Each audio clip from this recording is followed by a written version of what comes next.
प्रभु यीशु के मधुर और मीठे नाम में आप सभी को जय मसीह। हम लोग आज देखने जा रहे हैं पांचवा खेत जो है अगुए के विषय में। हम लोग यहाँ पर तीन वचनों में से विशेष तौर से लेकर के अध्ययन करने वाले हैं। पहला है सुसमाचारों में से मरकुस रचित सुसमाचार, उसका तीसरा अध्याय, उसका 13वें पद से 19वें पद तक। दूसरा हम प्रेरितों के काम में से लेंगे, प्रेरितों 20 का 1 से 4। फिर तीसरा जो पद है वो दूसरा तिमोथियुस जो पौलुस की पत्री है, तिमोथियुस के नाम, उसका दूसरा अध्याय, उसके दूसरे पद हम लोग ये देखेंगे। अब हम लोग इस दिन क्या देखने जा रहे हैं, वो ये है कि मरकुस तीसरा अध्याय के अंदर हम लोगों को देखने के लिए मिलता है कि यीशु मसीह ने 12 चेलों को चुना। यीशु मसीह के 12 चेले थे जिनके साथ में वो रहते थे, चेले उनके साथ में रहते थे, चेले परमेश्वर के वचन को यीशु से सुनते थे। दूसरा हम देखते हैं प्रेरितों 20 का 1 से 4 में, जहाँ पर हमको देखने के लिए मिलता है कि पौलुस के चेले हैं बहुत सारे, जो जिसको पौलुस सिखाता है, उनको वचन पढ़ाता है, उनको वचन सिखाता है, शिक्षा देता है। और दूसरा तिमोथियुस 2 का 2 में पौलुस तिमोथियुस से बोलता है कि जो तुमने मुझसे बातें सुनी है, सीखी है, समझी है, उन बातों को तुम दूसरे विश्वासी लोगों को सिखाओ ताकि वे और लोगों को सिखा सके।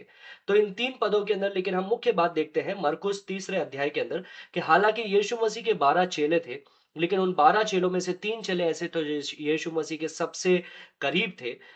वो थे पतरस, याकूब और यूहन्ना, जो यीशु मसीह के सबसे निकट थे, जो यीशु मसीह से कई बातों को सीखा था और यीशु मसीह ने कई ज़िम्मेदारियाँ इन चेलों को सौंपी थी। दूसरा हम प्रेरितों के काम में यही नमूना देखने के लिए मिलता है कि पौलुस ने भी इसी प्रकार से उसके सारे चेलों में से उसने 3 विशेष चेलों के साथ में अपने ज़्यादातर समय को बिताया, जो थे सिलास, तीतुस और तीमुथी। इन 3 के साथ में पौलुस ने सबसे ज़्यादा अपने समय को व्यतीत किया, उनको परमेश्वर के बारे में कई बातों को सिखाया और उनको बताया कि दूसरे लोगों को ये चीज़ें सिखाई जाए। दूसरा तिमोथियुस 2 का 2 में पौलुस इस प्रकार से तिमोथियुस को बोलता है कि जो तुमने मुझसे सीखा है, वो तुम विश्वास योग्य लोगों में बाँट दो, ताकि वे विश्वास योग्य लोग औरों को वो बातें सिखा सकें। तो हम यहाँ पर क्या एक उदाहरण आपको बताने जा रहे हैं। ये नमूना इस प्रकार से है, मान लीजिए ये जो पहला गोला है, ये आप है। मान लीजिए ये आप है और आपने यीशु के नमूने को देखा, आपने पौलुस के नमूने को देखा कि किस प्रकार से पौलुस ने यीशु मसीह के नमूने को अनुसरण किया। आप भी उसी रीति से 3 अपने चेलों को बनाते हैं और बहुत सारे आप चेले बनाएँगे, लेकिन इन ये जो 3 होंगे वो आपके सबसे करीब होंगे, जिनके साथ में आप अपने समय को बाँटेंगे, जिनके साथ में आप वचन का अध्ययन करेंगे, जिनके साथ आप प्रार्थना करेंगे। हर हफ्ते इनके साथ में मिल कर के प्रेम का आदान-प्रदान करेंगे और इनके ऊपर भरोसा करेंगे और ये लोग आप पे भरोसा करेंगे। और बहुत सारे आपके चेले होंगे, लेकिन उनमें से 3 जो चेले हैं वो आपके सबसे करीब होंगे, जिनके साथ में आप ज़्यादातर समय बिताएँगे।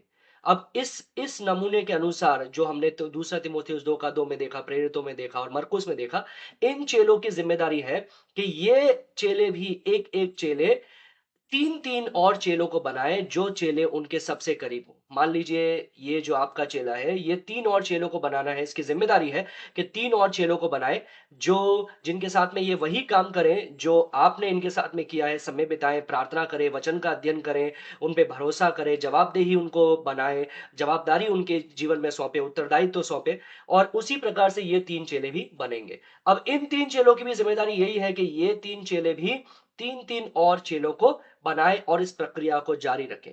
तो ये प्रक्रिया आप देख सकते हैं आपसे शुरू हुई, लेकिन हो सकता है कि ये जो चेला है, ये आपसे सीधा संपर्क में नहीं है। हो सकता है ये आपको जानता भी नहीं है, लेकिन आपने एक चेला बनाया जिसने और चेले बनाए, जिन्होंने एक और चेला बनाया और उससे ये चेला बना। तो उसी रीति से इस कार्य को हम इस नमूने को देख कर के अगर हम करेंगे, तो हम ऐसे अगुवों को खड़ा कर सकेंगे जो पृथ्वी के छोर तक जाने वाले बने, समय के अंत तक जाने वाले बने और यीशु का पैगाम, यीशु का सुसमाचार सारे विश्व में फैलाने वाले बने।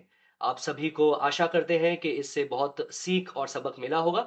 परमेश्वर आप में से प्रत्येक को आशीष दे। जय मसीह।